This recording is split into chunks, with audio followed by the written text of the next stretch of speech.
नमस्कार। आज हम उपस्थित हैं एक ऐसा विषय जो अब लगातार लोगों की नींदें उड़ाता जा रहा है। विषय है कैंसर।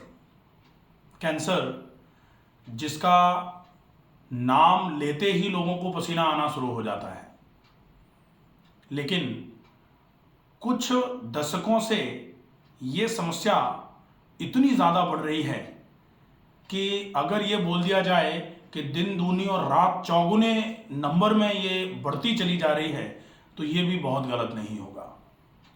क्या होता है कैंसर? इसके होने के मूल कारण क्या हैं? ये अगर हो जाता है तो ये कितनी गति से और कैसे, कब ये बढ़ेगा?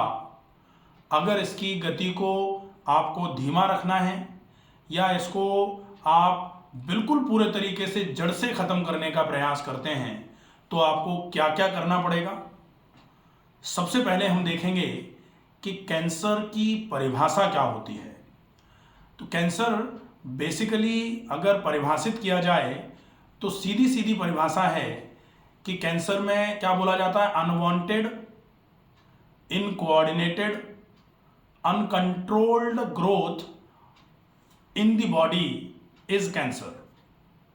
शरीर में किसी भी प्रकार की कोशिकाएं जब पनपना शुरू हो जाएं, शरीर का उन पर कोई कंट्रोल ना हो, शरीर के लिए वो कतई आवश्यक ना हो और शरीर के बाकी के कोशिकाओं से उनका कोई कोऑर्डिनेशन ना हो, अगर ऐसी कोशिकाएं शरीर में पाई जाती हैं तो उन कोशिकाओं का पाया जाना ही कैंसर का रूप माना जाता है। कैसे हो रहा है ये कैंसर? इसके लिए अगर हम देखें तो बहुत सारे कारण वैसे तो होते हैं, लेकिन मूल कारणों में सबसे बड़ा कारण जो है वो है आपके शरीर का धीरे धीरे करके इनएक्टिव होना। आप अगर टमाटर भी कहीं से लेके आते हैं और उनको अनट्रीटेड अगर छोड़ दिया जाता है तो वो भी सड़ना शुरू हो जाते हैं।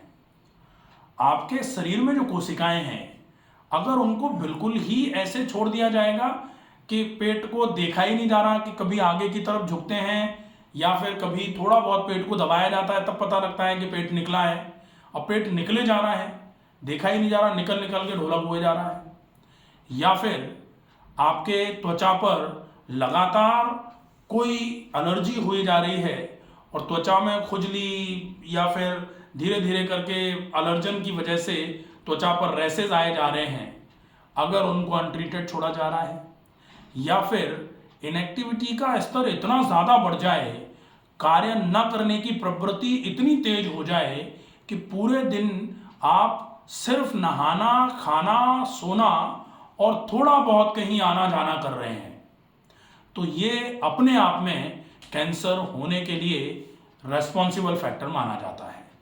कैंसर होने के लिए बहुत आवश्यक नहीं है कि आप अगर अल्कोहल ले रहे हैं या आप सिगरेट पी रहे हैं तो ही आपको कोई लंग कैंसर होगा या फिर ओरल कैंसर होगा तंबाकू खाने से। अगर आप ये नहीं खा रहे हैं तो भी कैंसर हो सकता है, और तब जो कैंसर होगा उसका कारण निश्चित ही ये इनएक्टिव लाइफस्टाइल जो धीरे धीरे करके निष्क्रियता आती जा रही है जीवन में, वो कैंसर का एक बड़ा कारण बनती जा रही है। इस निष्क्रियता को जब तक हम पूरे तरीके से ख़त्म करके शरीर को धीरे धीरे करके जब तक हम सक्रिय नहीं कर लेंगे, एक्टिव मोड पर शिफ्ट नहीं कर लेंगे, तब तक ये रिस्क इसी गति से लगातार बढ़ती भी रहेगी।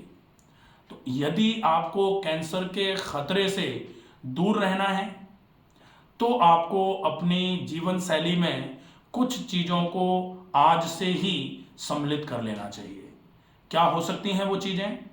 सबसे पहला, आप कैसे भी करके शरीर को पूरे तरीके से स्वस्थ, शुद्ध रखना शुरू कर दें, क्योंकि अगर शरीर में कहीं कमजोरी आएगी, शरीर में कहीं किसी भी प्रकार की कोई गंदगी जमेगी, तो आप ये मान लीजिए कि वो जमती हुई गंदगी एक तरीके से कहीं कहीं आंशिक स्वरूप में कैंसर पैदा करने के लिए कारण मानी जा सकती है।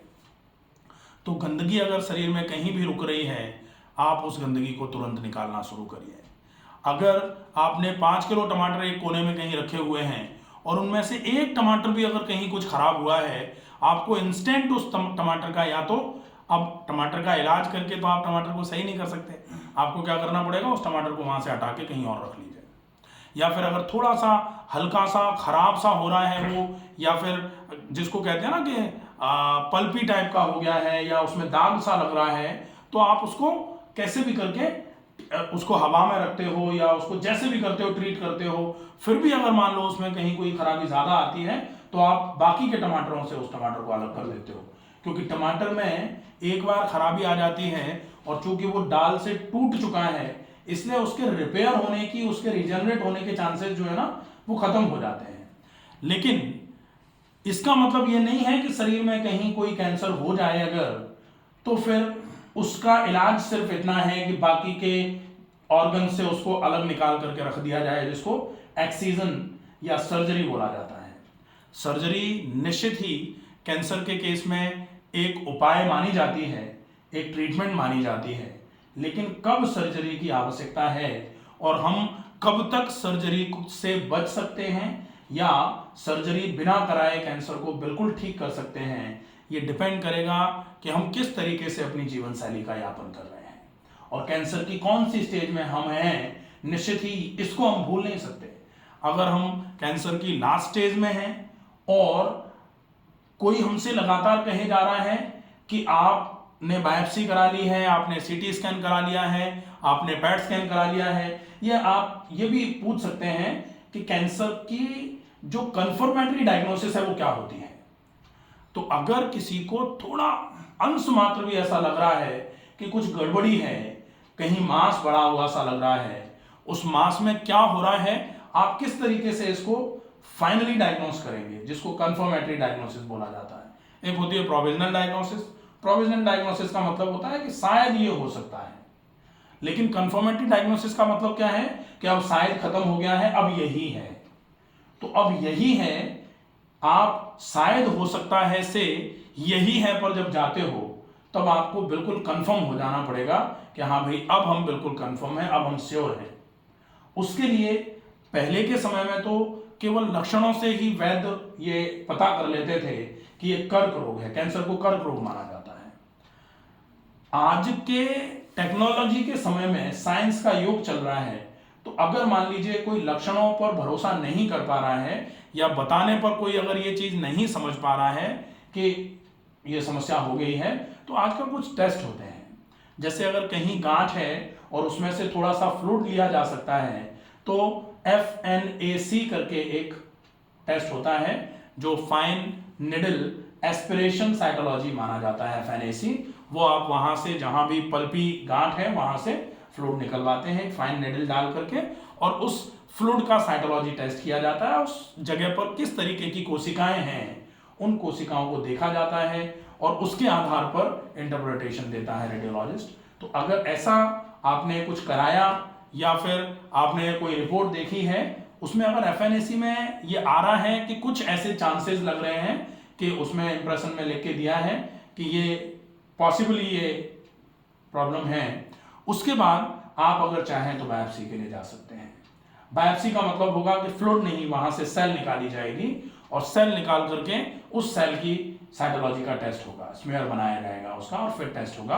तो बायोप्सी की रिपोर्ट पता लगती है, उससे आपको ये पता लग जाएगा कि आपके उस जगह जो आपके पास आए हैं रिपोर्ट लेकर के, उनकी उस जगह जहां की बायोप्सी हुई है वहां पर किस तरीके के चेंजेस चल रहे हैं।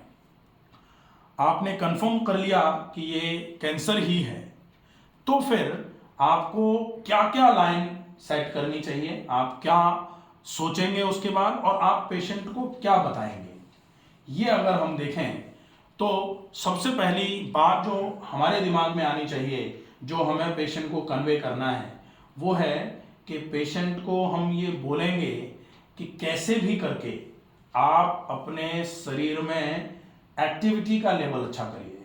एक्टिविटी का लेवल अच्छा करना मतलब शरीर में कहीं कोई भी परिवर्तन आता है उसका सबसे बड़ा कारण होता है इनएक्टिविटी।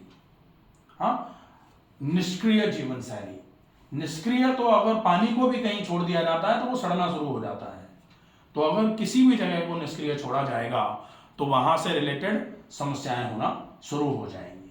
तो ये बेसिक होता है कि आपको एक्टिव लाइफस्टाइल पर शिफ्ट होना है कैंसर के लिए।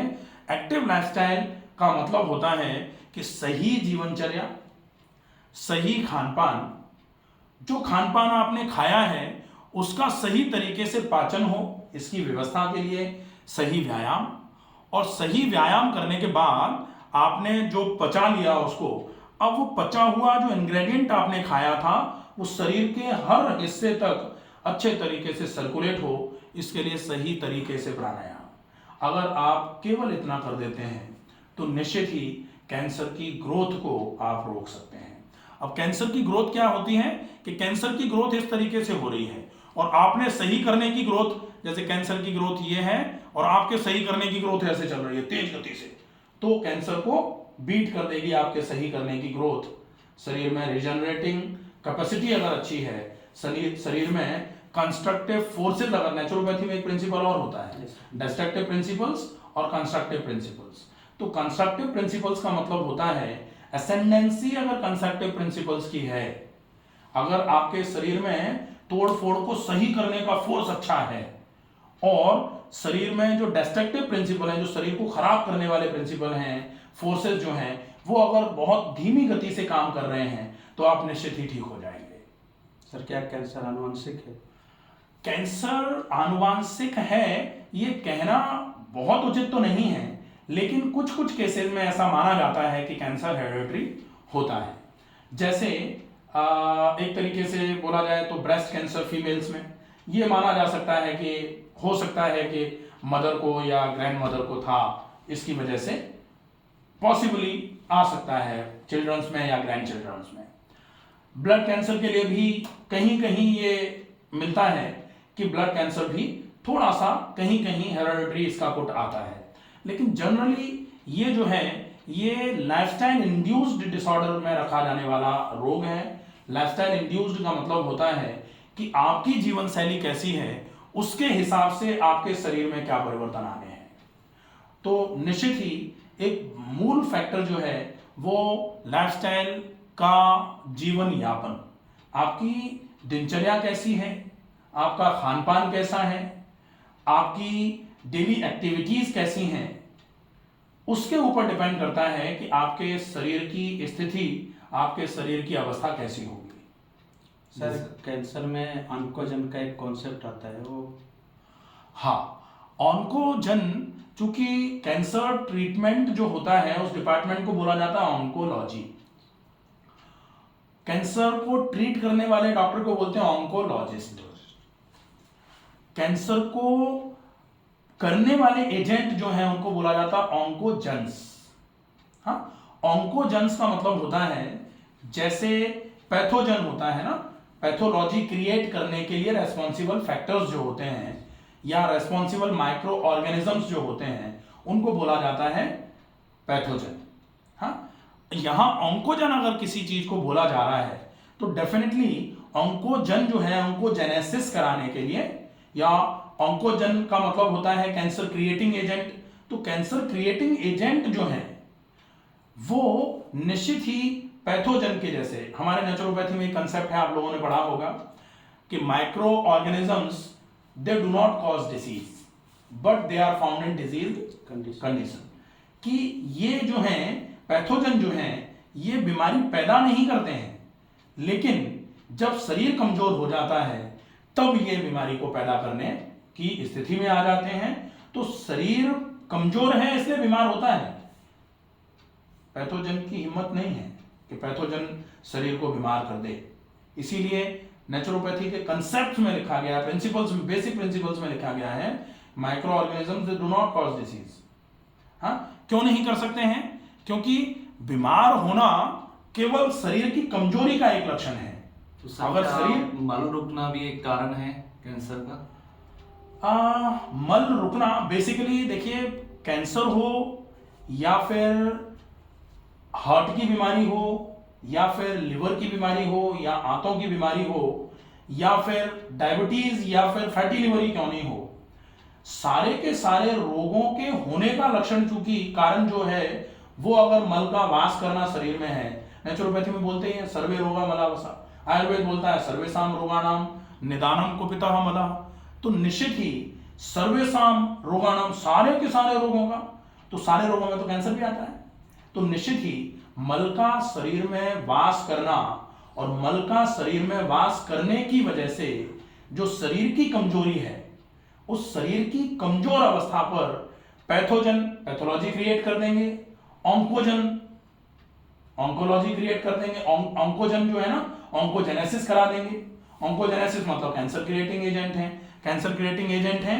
तो कब कैंसर करा सकते हैं वो? जब आपका शरीर कमजोर होगा। और आपका शरीर कमजोर होगा कब? दो ही कंडीशंस में, या तो आप जो खा रहे हैं वो प्रॉपर तरीके से पच नहीं रहा है तो एब्जॉर्ब नहीं हो रहा है, एब्जॉर्ब जब तक नहीं हो रहा है तब तक एलिमिनेट नहीं हो रहा है। एक बहुत सिंपल सा एग्जांपल है, आपके घर में 5 लोग रहते हैं, सवेरे सवेरे जो झाड़ू लगाते हैं उनको एक व्यक्ति ने बोला कि हमारे हाथ की अंगूठी जो है ना रात को गिर गई, कहीं मिल नहीं रही, और उन्होंने झाड़ू लगा दी, पूरा का पूरा कचरा एक जगह इकट्ठा कर रखा है।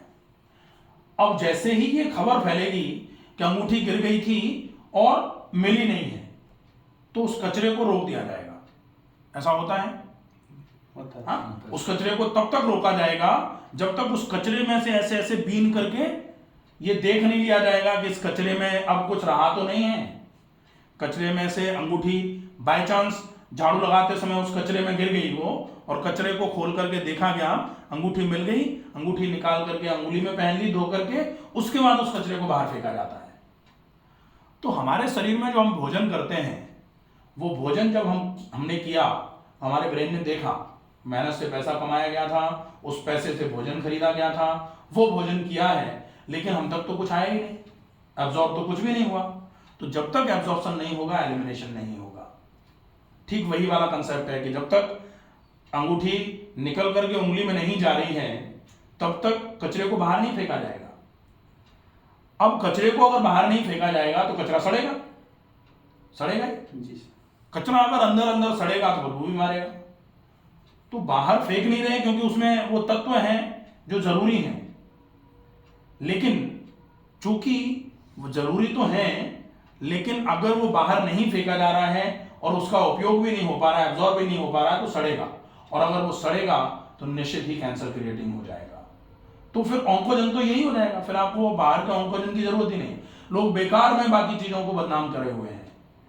सिंपली अगर हम देखें कि कोई भी रोग, चाहे अभी विगत कोरोना जो हुआ था, उसमें कोरोना का वायरस तो लगभग सबको ही कांटेक्ट में आया, बहुत सारे लोगों को बहुत बड़ी बड़ी समस्याएं हो गई, लेकिन कुछ लोग कोरोना के वायरस के कांटेक्ट में आए, और कांटेक्ट में आने के बाद शरीर में कोरोना का वायरस पहुंचा भी, उसने अपना इंक्यूबेशन पीरियड भी पूरा किया, धीरे धीरे करके वो जब उस स्थिति में आया कि चलो अब देखते हैं हम बीमारी पैदा कर सकते हैं कि नहीं, उसने एक छोटा मोटा सिम्टम कुछ पैदा किया, और जैसे ही शरीर को पता लगा कि ये छुपा बैठा है, शरीर ने उसको मार दिया।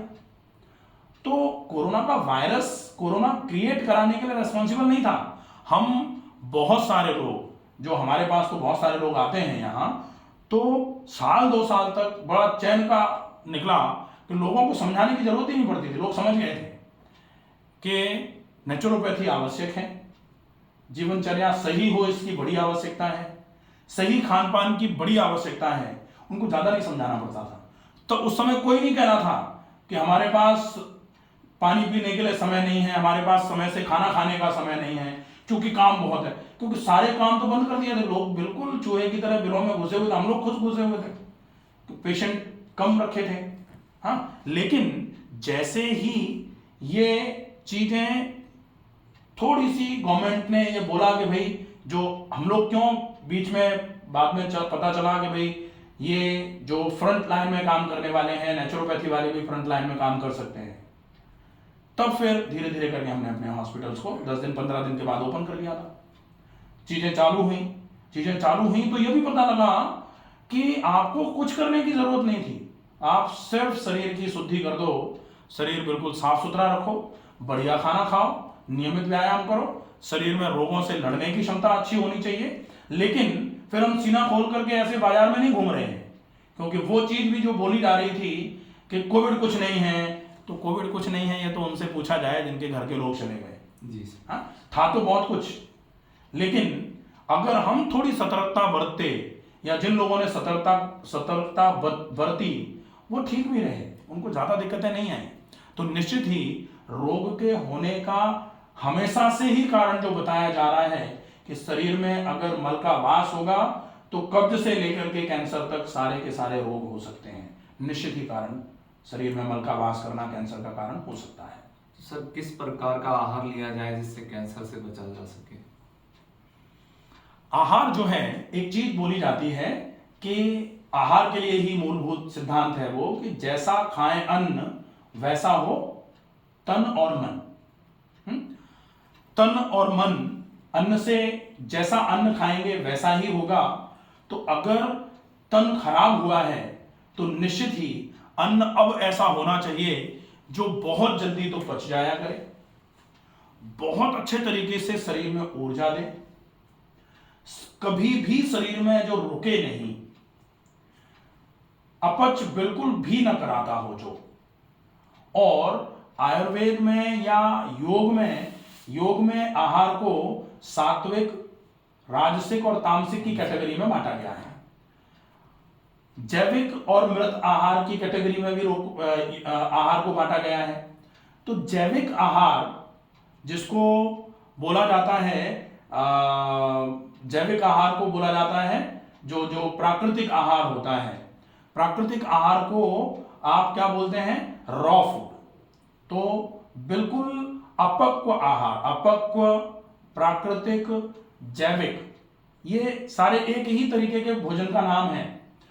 तो अपक्व का मतलब होता है बिना पका हुआ, और जो बिना पका हुआ है निश्चित ही उसकी हीलिंग कैपेसिटी बहुत अच्छी होगी, वो पचेगा भी बहुत जल्दी, लेकिन आपको उसको बहुत चबा के खाना पड़ेगा, क्योंकि रॉ खा रहे हैं, उसमें कहीं किसी भी टाइप की कुकिंग प्रोसेस का कोई यूज नहीं किया है, तो वो बहुत जल्दी पचेगा, लेकिन आपको उसको बहुत चबा के खाना पड़ेगा।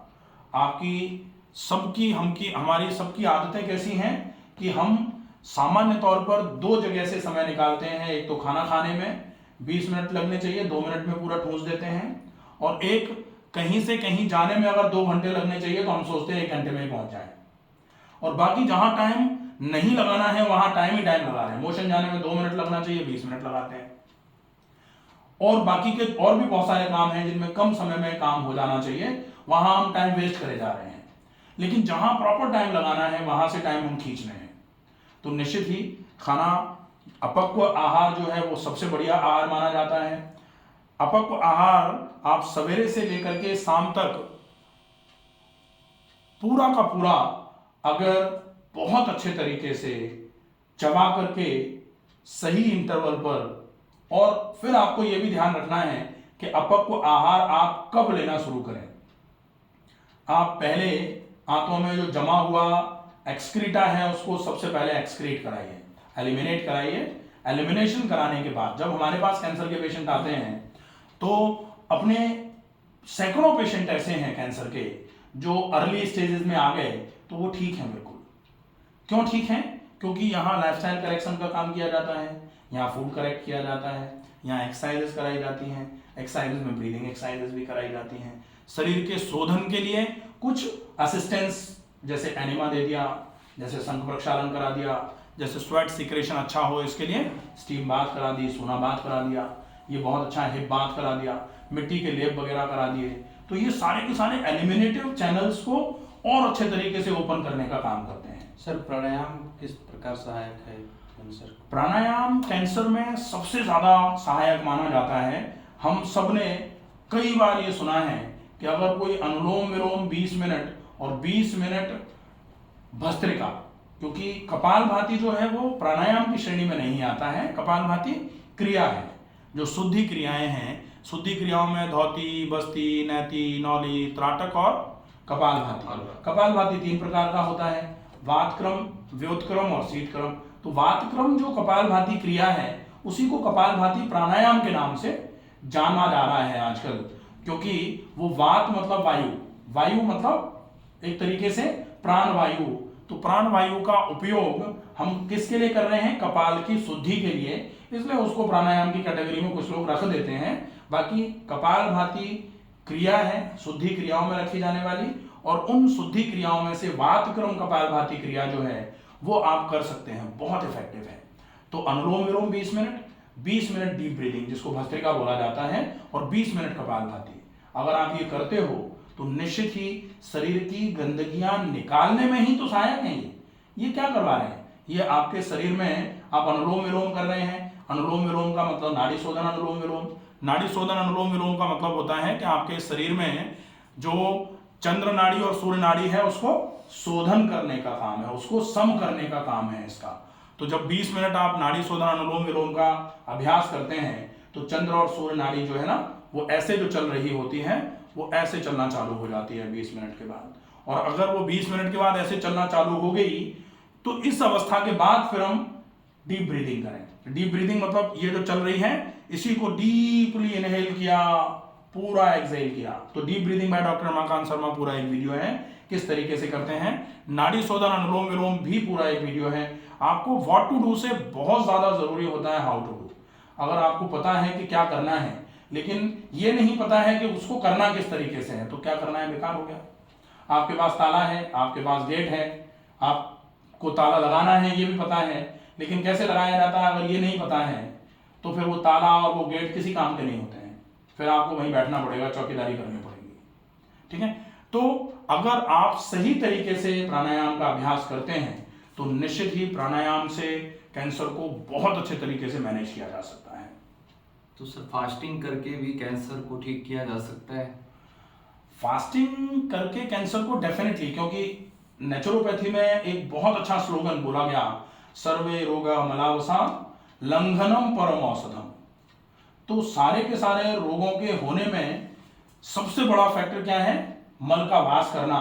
इसके तुरंत बाद बोला लंघनम परम औषधम, उपवास जो है वो सर्वोत्तम औषधि है।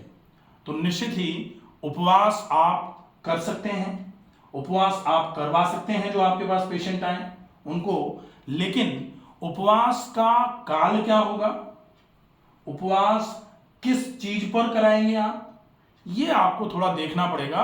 वो देखना पड़ेगा कि कैंसर की स्टेज कैसी है। कोशिश ये करिए कि अगर आपके पास कोई पेशेंट आया है और आपको ये बताया गया कि ये cancer non case of cancer है, तो फिर आपको सबसे पहले शुद्धि करानी है। और शुद्धि कराने के बाद क्योंकि कैंसर में शरीर कमजोर हो जाता है, तो कमजोर शरीर पर उपवास का मतलब होता है कि आपके लिए जो आवश्यक है सिर्फ उतना खाइए, अनावश्यक को छोड़ देना उपवास है। ऐसा नहीं कि पूरा आहार त्याग देना ही उपवास है, अनावश्यक को छोड़ दीजिए, वो भी आपके लिए उपवास है। अब अनावश्यक क्या है, आप बेकार का मत खाइए, आप मैदा मत खाइए, आप मसाले मत खाइए, आप ज्यादा मात्रा में चिकनाई मत लीजिए, आप किसी भी प्रकार का जो बाहर का पैक्ड आइटम है वो बिल्कुल छोड़ दीजिए। आप कोशिश करिए जैविक और कोशिश करके अपक्व जैविक अगर आपके पास कहीं से भी अवेलेबल हो जाए, आप महीने भर लेके देखिए। अपने पास पेशेंट हैं कैंसर के, देखें कि किस तरीके से उनको फायदा होता है। पेट की सफाई करवा दी, टंकी बिल्कुल खाली कर दी, टंकी खाली करने के बाद धो पोंछ के बिल्कुल साफ कर दी, अब हम उसमें बढ़िया गुलाब जल वाला पानी भर रहे हैं। देखिए शरीर में किस तरीके से पूरे वातावरण में खुशबू फैलती है। ऐसे ही आपने गंदगी पूरी साफ कर दी, बढ़िया अच्छा वाला सात्विक भोजन करा रहे हैं पेशेंट को, देखो किस तरीके से सात्विकता फैलती है शरीर में। और वो फैलती हुई सात्विकता तामसिक प्रकृति के सारे लक्षणों को खत्म करने का काम करेगी। निश्चित ही कैंसर से बहुत अच्छे तरीके से आराम हो जाएगा। ठीक है, तो अब हमें कैंसर में सामान्य तौर पर लोगों को सबसे ज्यादा सुनना क्या होता है कि आप तो हमको ये बता दो कि हम सफेद प्याज का रस अगर कैंसर वाली जगह पर डालते हैं तो सही हो जाता है क्या, या सफेद काली मिर्च, मतलब कुछ ऐसा कि जो करने में बड़ा टफ लगे। अगर वैसा कुछ बताया जाता है तो लोगों को लगता है हाँ ये जरूर कैंसर का इलाज होगा। अगर कोई सिंपली ये कह दे कि कैंसर के लिए आपको कुछ नहीं करना है, आपको सिर्फ अपने हाथों को साफ कर लेना है, पेट बिल्कुल साफ रहना चाहिए, बढ़िया भोजन करिए, खूब सारा पानी पीजिए, सवेरे सवेरे खूब सारा पानी पी करके पेट की सफाई कर दीजिए, फिर पूरे दिन में थोड़ा थोड़ा करके ज्यादा पानी पीजिए। आप लौकी का जूस, ककड़ी खीरे का जूस, गाजर आ रही है तो गाजर का जूस, इसके अलावा सफेद पेठे का जूस, नारियल का पानी, अंकुरित अन्न, अंकुरित मूंग है, अंकुरित मेथी है, ये अंकुरित गेहूं ले सकते हैं, ज्वारे का रस ले सकते हैं, एलोवेरा और गिलोय का रस ले सकते हैं।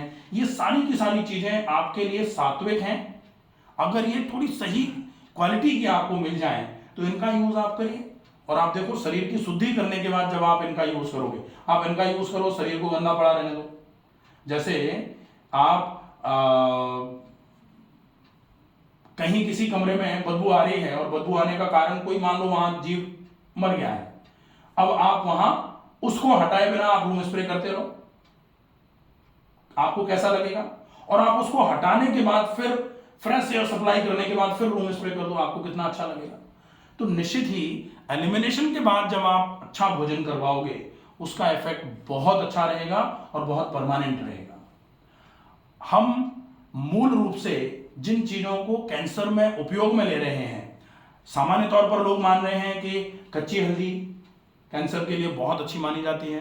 बहुत बढ़िया है, डेफिनेटली कच्ची हल्दी में कर्क्यूमिन होता है। कच्ची हल्दी का, पकी हुई हल्दी में भी कर्क्यूमिन होता है, हल्दी के पाउडर में भी होता है। कर्क्यूमिन क्या है? एंटी इंफ्लेमेटरी है। हल्दी हमेशा ही शुरू से दादियां नानियां जानती थी इस चीज को, तो कि जब भी कट लग गया, घाव हो गया, आप हल्दी लगा दो। हल्दी सरसों के तेल में भिगो करके ऐसे पेस्ट बना करके लगा दो। कहाँ पहले डेटॉल और बिटाडीन लगाई जाती थी? कहीं भी घाव होता था, हल्दी चिपड़ दी, हल्दी चिपड़ दी, 2 दिन में ठीक भी हो जाता था। एक तो हल्दी ठीक करती थी, दूसरा शरीर की इम्यूनिटी इतनी अच्छी थी लोगों की कि कहीं कोई दिक्कत ही नहीं थी।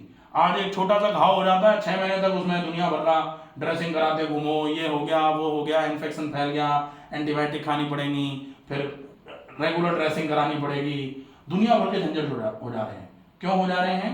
क्योंकि शरीर को हील करने की कैपेसिटी जो है, नेचुरोपैथी का फर्स्ट प्रिंसिपल है बॉडी हील्स इटसेल्फ। अब शरीर की वो कैपेसिटी तो खत्म हो गई है। अब जब वो खत्म हो गई है तो आप ऊपर से कितना कराओगे? हम तैरना नहीं जानते और बाढ़ आ गई है, हमको कितना अपनी पीठ पे लेके जाओगे? हमें तैयार होना चाहिए ना हमेशा कि कभी भी बाढ़ आ सकती है, बाढ़ आ जाए तो हम कूद के तैर करके निकल जाए अपने। और बाढ़ जिस जगह आती रहती है उस जगह के लोग अगर तैरना नहीं जानते हैं तो गलती किसकी है? बाढ़ की गलती है कि उन लोगों की गलती है?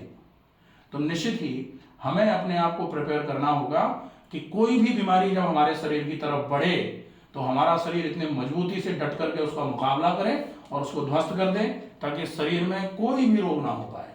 और इसके लिए नेचुरोपैथी से बढ़िया ऑप्शन ही नहीं है कुछ। तो आप हल्दी ले लो, चाहे आप एलोवेरा ले लो, चाहे आप गिलोय ले लो, चाहे आप तुलसी के पत्ते। सामान्य तौर पर तुलसी जी, जनरली तुलसी के आगे जी लगाना अनिवार्य इसलिए हो जाता है कि तुलसी इतनी पूजनीय है, और पूजनीय इसलिए नहीं है कि दादी नानी ने, नाना ने, दादा ने बताया है। पूजनीय इसलिए भी है क्योंकि आप तुलसी जी का एक पौधा एक किसी भी कमरे में रख लो जहां धूप आती हो, क्योंकि जहां धूप नहीं आ रही है वहां अगर तुलसी जी को रखोगे तो ये पाप होगा, क्योंकि उनके लिए धूप की थोड़ी आवश्यकता होती है। बिल्कुल छाया में ना रखा जाए, वहां आप रखो। जैसे ही धूप की किरणें तुलसी जी पे पड़ेंगी, आप थोड़ा सा पानी डालो, आप देखो आसपास का वातावरण कितना शुद्ध हो जाता है। और ये हम सबको पता है कि तुलसी जी पौधों में एक पौधा है जो 24 घंटे ऑक्सीजन छोड़ती है। हाँ, ये तो पता ही है। तो अब कैंसर में तुलसी जी के पौधों का, पत्तों का उपयोग सामान्य तौर पे बताया जाता है। तो निश्चित ही चूंकि फाइटोकेमिकल इफेक्ट्स हैं इनके, एंटीऑक्सीडेशन की प्रॉपर्टी बहुत अच्छी है इनकी, ये फ्री रेडिकल्स को बाइंड करके शरीर में से निकालने का काम करती हैं, इसलिए भी उपयोग में आ सकती हैं। लेकिन इनकी कहां गलती होगी कि इनके उपयोग के बाद भी आराम नहीं हो रहा, क्योंकि दुनिया भर की गंध भरी पड़ी है शरीर में, क्योंकि दुनिया भर का जो लेटे लेटे शरीर में निष्क्रियता पैदा कर दी है उसको अब हम सक्रिय नहीं करना चाह रहे हैं।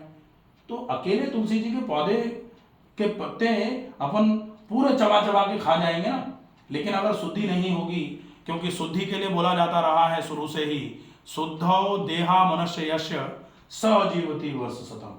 अगर मनुष्य सिर्फ देह की शुद्धि कर ले तो 100 वर्ष तक बिल्कुल स्वस्थ जिंदा रहता है। तो शुद्धि तो सबसे पहले आवश्यक है कैंसर के पेशेंट में, सबसे पहले। अब शुद्धि कैसे करा सकते हो आप? शुद्धि कराने के लिए आप सवेरे सवेरे ज्यादा मात्रा में पानी एक साथ पिला दीजिए। दूसरे नंबर पर, अगर उससे पेट साफ नहीं हो रहा, क्योंकि 1-2 दिन में तो नहीं होगा, तो दूसरे नंबर पर आप आंवले का पाउडर दे दीजिए। आंवले में भी विटामिन सी बहुत अच्छा होता है, एंटी इंफ्लेमेटरी प्रॉपर्टी होती है आंवले की, ठीक है। तो आंवले का पाउडर दे दीजिए। आंवले के पाउडर से अगर मान लो पेट साफ नहीं हो रहा है अच्छे से, तो आप त्रिफला दीजिए। और ये सारे पाउडर जो है ना यार सवेरे सवेरे दीजिए, रात को मत दीजिए।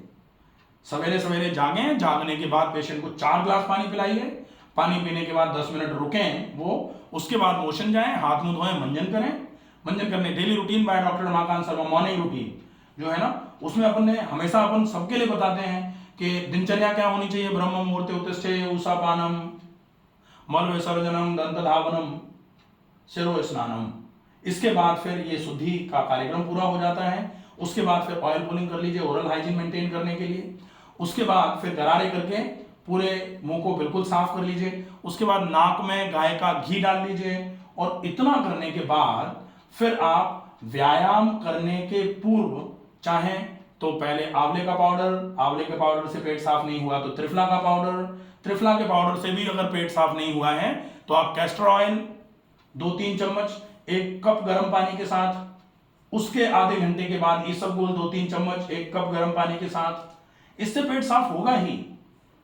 हाँ, और उसके बाद जब इससे भी अगर मान लो पेट साफ नहीं हो पा रहा है, क्योंकि कभी कभी कब्ज इतनी ज्यादा होती है और लोगों को जल्दी में अगर इफेक्ट चाहिए, वैसे तो इससे जरूर होगा, लेकिन मान लेते हैं 3 दिन हमने प्रयास किया और 3 दिन के बाद भी पेट साफ नहीं हो रहा है, तो एक प्रयास और होता है हरड़ का प्रयोग। हरड़ जो है वो आप चित्रक हरितकी चूर्ण के नाम से आयुर्वेद में मिल जाता है कहीं भी, या आप जवा हरड़ जो होती है, छोटी हरड़, काली हरड़ जो होती है, उसको आप अच्छे तरीके से देख करके धूल मिट्टी हटा करके उसको सुखा करके कूट पीस करके पाउडर बना के रख लीजिए। 1.5 चम्मच के आसपास पाउडर पेशेंट को 1 कप गर्म पानी के साथ दीजिए, क्योंकि ज्यादा पानी के साथ देंगे वॉमिटिंग रिफ्लेक्स आएगा। अपने पेशेंट्स को अपन देते हैं एकदम से 2 ग्लास पानी 1 ग्लास पानी पिला देते हैं तो उल्टी में पूरी हरड़ निकल जाती है, लेकिन आप 1 घूंट 2 घूंट पानी के साथ आप हरड़ का पाउडर दे दीजिए। आप हरड़ का पाउडर देंगे, अगर वो आधे घंटे तक हरड़ का पाउडर पेट में रुक गया, उसके बाद आप 1-1 2-2 घूंट करके बार बार पानी पिलाइए, पिलाते जाइए 300 ml 400 ml 500 ml 600 ml, और हर 2-5 मिनट में 2 घूंट पानी पिलाइए। आप एक बार में ज्यादा पिलाएंगे तो फिर से उल्टी का चांस बनेगा। जैसे ही 15-20 मिनट आधा घंटा निकलेगा, आप देखेंगे एकदम से मोशन आना चालू हो जाएगा और जो भी आंतों में भरा हुआ जमा हुआ कचरा था वो निकलना चालू हो जाएगा। अब जब वो कचरा निकलेगा तब शरीर शुद्ध होगा, तब शरीर सोच पाएगा कुछ कि अब क्या करना है। उसके बाद आप अच्छा खाना दीजिए, उसके बाद आप हल्दी दीजिए, आप तुलसी जी दीजिए, गिलोय दीजिए, एलोवेरा दीजिए, आप ग्वारपाठे का जूस या लड्डू बना करके रख लीजिए वो दे दीजिए, या फिर इसके बाद फिर लौकी, खीरा, ककड़ी, गाजर जो कुछ भी है इनका आप रॉ फॉर्म में जूस बना के दे दीजिए, या फिर सलाद चबा के खा सकता है अगर पेशेंट तो वो खिला दीजिए। खूब सारा पानी पिलाइए। पानी जो है वो कांच के बॉटल में रखिए। ये हमेशा याद रखिए कि ऑन्कोजेंस, जैसे बात ऑन्कोजेंस की थी, तो ऑन्कोजेंस में कुछ स्पेसिफाइड ऑन्कोजेंस माने जा रहे हैं। जैसे स्मोकिंग ऑन्कोजन मानी जा रही है, जैसे टोबैको किसी भी फॉर्म में, स्मोकिंग के फॉर्म में या च्यूइंग के फॉर्म में ये ऑन्कोजन मानी जा रही है। जैसे अल्कोहल ऑन्कोजन माना जा रहा है, या फिर कोई भी गर्म चीज किसी भी प्लास्टिक कंटेनर में अगर आप उपयोग में ले रहे हैं ऑन्कोजन मानी जा रही है। तो आप ये सारी चीजें हटा दीजिए। आप गर्म पानी पीना, अगर आपको ऐसा उचित लगे कि आपको थोड़ा कफ हो रहा है या आपको कहीं कोई ऐसी समस्या है कि बलगम अटक रहा है, आप 1-2 दिन गुनगुना पानी पी लीजिए। उसके बाद फिर आप सादा पानी, और वो भी आइदर कांच के बोतल में रखा हुआ या फिर मिट्टी के बर्तन में रखा हुआ, आप वो पानी पीजिए। आप अगर कांच के बर्तन में पानी रखते हैं तो कांच के बर्तन में अगर पानी रखते हैं तो उसमें आप थोड़ा सा वो मिला सकते हैं। आप देखें कांच की बोतल में पानी रखा, इसमें आप 2 तुलसी जी के पत्ते डाल दीजिए और फिर इसको हल्का सा खुला रखिए। बिल्कुल पैक करके टाइट करके रख देंगे ना तुलसी जी के पत्ते के साथ में, तो फिर वो हल्की सी गड़बड़ हो जाती है। तो थोड़ा खुला रखिए, एरेशन बना रहे, ऑक्सीजन बना रहे, तो वो जब रहेगा अच्छे तरीके से फिर आप वो पानी पीजिए। आप 5 लीटर का जार लेके रख लीजिए, उसमें आप 10 पत्ते डाल दीजिए तुलसी जी के, और पूरे दिन पानी उसमें से लेते रहिए बॉटल में और बॉटल से पीते रहिए। तो वो पानी अगर आप पिएंगे तो निश्चित ही वो पानी आपके लिए बहुत अच्छा माना जाएगा। तो ये सारी चीजें हैं, इनका उपयोग अगर हम कैंसर में करते हैं तो निश्चित ही कैंसर में बहुत अच्छा फायदा मिलेगा। तो सर क्या कैंसर कम्युनिकेबल डिजीज है? कैंसर कम्युनिकेबल है ऐसा नहीं बोला जा सकता, क्योंकि कैंसर कांटेक्ट से नहीं फैलता है। ऐसा नहीं है कि किसी, मान लेते हैं मिस्टर ए को कैंसर है और मिस्टर बी उनसे मिलने गए, मिलने जाने के बाद उनको कैंसर हो गया, ऐसा नहीं होता। अगर मान लो मिस्टर ए को स्किन कैंसर भी है, तो स्किन कैंसर में भी अगर कांटेक्ट हो जा रहा है तो भी स्किन कैंसर भी कंटेजियस नहीं मानी जाती है। यह जरूर है कि रोग के लक्षण ऐसे हैं कि जैसे मान लीजिए कि टंग कैंसर है, या फिर फेरिंग्स में कैंसर हुआ है, या फिर ओरल कैंसर जिसको बोला जाता है, लाइकोनोइड डिस्प्लेसिया एक फॉर्म होता है कैंसर का। तो अगर ऐसा कुछ है, ऐसे केस में जब मुंह खोला जाता है, जैसे बहुत सारे आजकल वो आता है ना, वो तंबाकू के पाउच पर एक फोटो छपा है, इधर से गला हुआ कटा हुआ सा पूरा सा हिस्सा वो मांस का दिखाया जाता है। अच्छा, एक चीज आयुर्वेद में जो सिद्धांत है सप्त धातु वाला, रसो रक्त ततो मांस, अगर बोन कैंसर है या फिर कहीं भी सेलुलर लेवल पर कैंसर है, तो ये जो सिद्धांत है सप्त धातु वाला कि आप अगर रस को सही कर दोगे तो बाकी धातुएं अपने आप सुधरना चालू हो जाएंगी। आपको सिर्फ रस पर अच्छा इफेक्ट डाल देना है। रस पर अच्छा इफेक्ट कहां से आएगा? आहार से। तो आहार अच्छा करते ही कैंसर में बहुत अच्छा आराम मिलेगा। इसीलिए आज देखें आप कि कैंसर के लिए बहुत सारे डॉक्टर्स भी अब ये कहने लगे हैं कि आपकी डाइट थेरेपी जो है ना, वो बहुत प्रॉपर अगर हो सकती है, आप थोड़ा बहुत एक्सरसाइजेस बहुत अच्छे तरीके से अगर कर सकते हैं, तो निश्चित ही कैंसर जैसे रोग में मैं आज ही पढ़ रहा था कहीं, लोग कह रहे हैं कि कैंसर कोई इतनी ज्यादा बड़ी समस्या नहीं है। कैंसर को अगर ठीक करना है तो उन्होंने कुछ 3-4 चीजें ही लिखी, लेकिन इतना ज्यादा ओवर कॉन्फिडेंस में आकर के किसी रोग को बहुत छोटा नहीं समझना है। एक कहावत है कि शत्रु को कभी छोटा नहीं समझना चाहिए, और रोग शत्रु के रूप में ही है। तो रोग को अगर हम थोड़ा छोटा समझ करके लापरवाही कर देंगे तो वो आज की गई लापरवाही कल कितनी भारी पड़ सकती है। और थोड़ा सा जिनको कैंसर है या जिनके परिवार में किसी को कैंसर है, वो ये देखें लापरवाही करने के पहले कि जिनके घर में किसी को पहले कैंसर था और लापरवाही का नतीजा जिनके घरों में लोग आज भुगत रहे हैं, उन पर थोड़ा सा एक बार फोकस कर लिया जाए ना, तो फिर लापरवाही करना लोग बिल्कुल बंद कर सकते हैं। तो लापरवाही की गुंजाइश बिल्कुल भी नहीं है, लेकिन अगर प्रॉपर फॉलोअप होगा तो निश्चित ही कैंसर में बहुत अच्छा आराम हो सकता है। ठीक है, तो कैंसर से रिलेटेड इतना मुझे लगता है पर्याप्त है। अगर और कहीं कोई भी प्रश्न बाकी रह रहा हो, कोई प्रश्न मन में आ रहा हो, कुछ ऐसा जो आप और जानना चाहें, तो निश्चित ही आप कमेंट बॉक्स में अपने प्रश्न को लिख सकते हैं। आपके प्रश्न का जवाब दिया जाएगा। आशा है ये वीडियो आपको समझ में आएगा, पसंद आएगा। आप ज़्यादा से ज़्यादा इस वीडियो को लोगों तक पहुंचाएं ताकि कैंसर से लोग थोड़ा सा किस तरीके से बच सकते हैं ये व्यवस्था समझ लें। तो वीडियो को ज़्यादा से ज़्यादा लोगों तक पहुंचाएं। स्वस्थ रहिए, सुरक्षित रहिए। धन्यवाद।